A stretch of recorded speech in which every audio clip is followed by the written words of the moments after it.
Welcome to GMC. আজকের আলোচনার বিষয় অ্যাডভার্ব অ্যান্ড দেয়ার পজিশন। আমরা দেখব অ্যাডভার্ব কি। অ্যাডভার্ব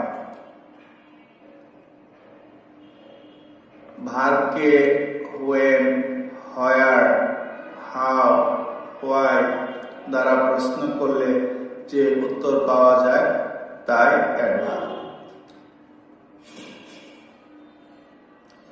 যেমন he came to me yesterday, her husband lives abroad, he performed the work properly, she came to you। এখানে yesterday, abroad, properly হলো adverb, কারণ yesterday দ্বারা সময় বোঝানো হয়েছে, abroad দ্বারা স্থানকে বোঝানো হয়েছে, প্রপারলি দ্বারা কাজটি কিভাবে হয়েছে এটা বোঝানো হয়েছে। অনেকে মনে করে অ্যালয় যুক্ত ওয়ার্ড থাকলে উহা অ্যাডভার্ব, কিন্তু এটা সঠিক নয়। আমাদের মনে রাখতে হবে যদি নাউনের সাথে অ্যালয় যুক্ত হয়ে তবে সেই ওয়ার্ডটি হবে অ্যাডজেক্টিভ, কখনোই অ্যাডভার্ব নয়। যেমন লাভ থেকে লাভলি, লাভলি ওয়ার্ডটা অ্যাডজেক্টিভ, কারণ লাভ এখানে নাউন। তেমনি মাদার থেকে মাদারলি, এখানে মাদারলি অ্যাডভার্ব নয় কিন্তু অ্যাডজেক্টিভ।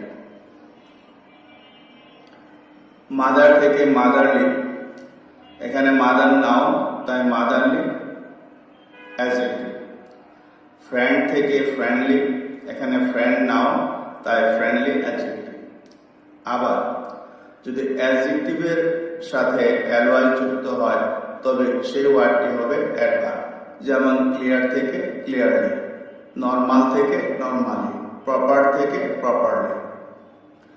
উল্লেখ্য when, where, how, the, why দ্বারা প্রশ্ন করলে উত্তর হিসাবে যদি একটি ওয়ার্ড পাওয়া যায় তাহলে ওই ওয়ার্ডটি হবে অ্যাডভার্ব। উপরের উদাহরণে ইয়েস্টারডে, অ্যাব্রোড, প্রপারলি হলো অ্যাডভার্ব, কিন্তু একাধিক ওয়ার্ড পাওয়া গেলে উহারা হবে অ্যাডভার্বিয়াল ফ্রেজ।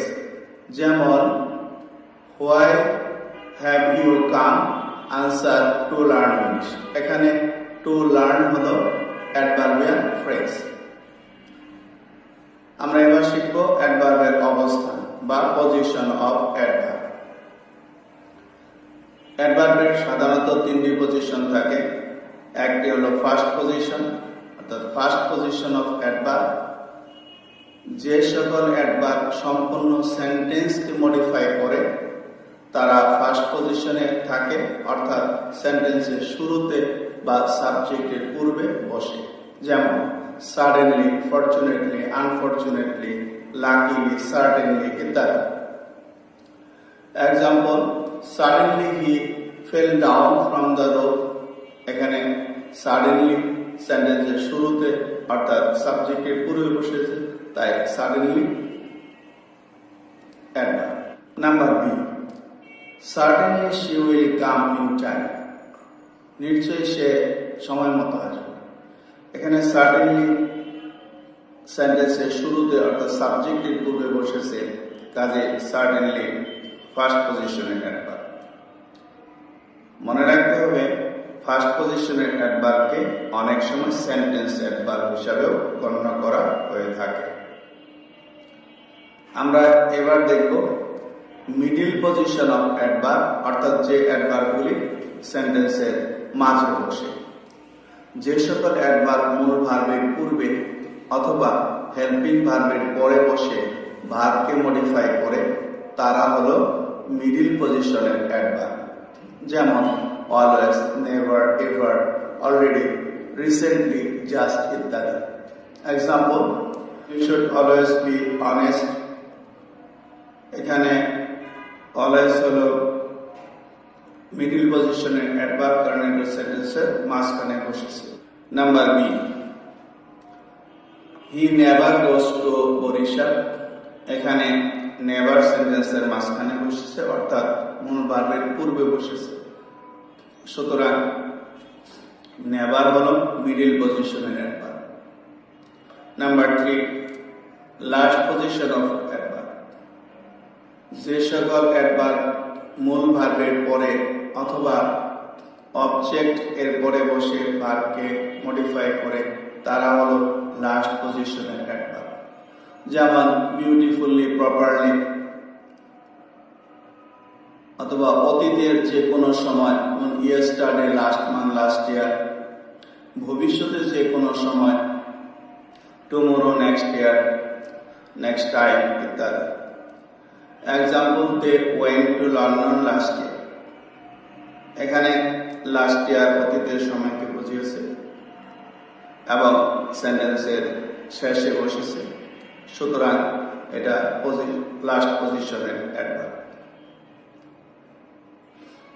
সুতরাং লাস্ট ইয়ার হলো লাস্ট পজিশনের অ্যাডভার্ব।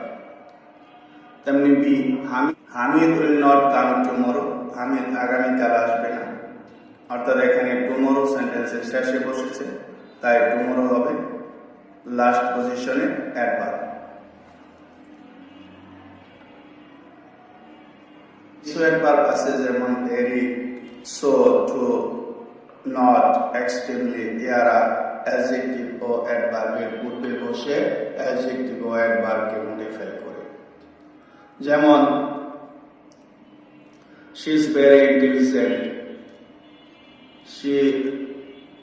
যেমন she is very intelligent। B number, the man is not poor। B number, the man is too poor to buy food। We are extremely sorry। এখানে very, too, extremely এরা adverb এবং এরা adjective বা অ্যাডভার্বের পূর্বে বসেছে। একটি exercise দেওয়া হলো, she did the work laughing, which is adverb in the above sentence, work or laughing। তাড়াতাড়ি কমেন্টের মাধ্যমে জানানোর জন্য অনুরোধ করা হলো। ভিডিওটি ভালো লাগলে লাইক, শেয়ার ও সাবস্ক্রাইব করতে ভুলবেন না। সকলকে ধন্যবাদ।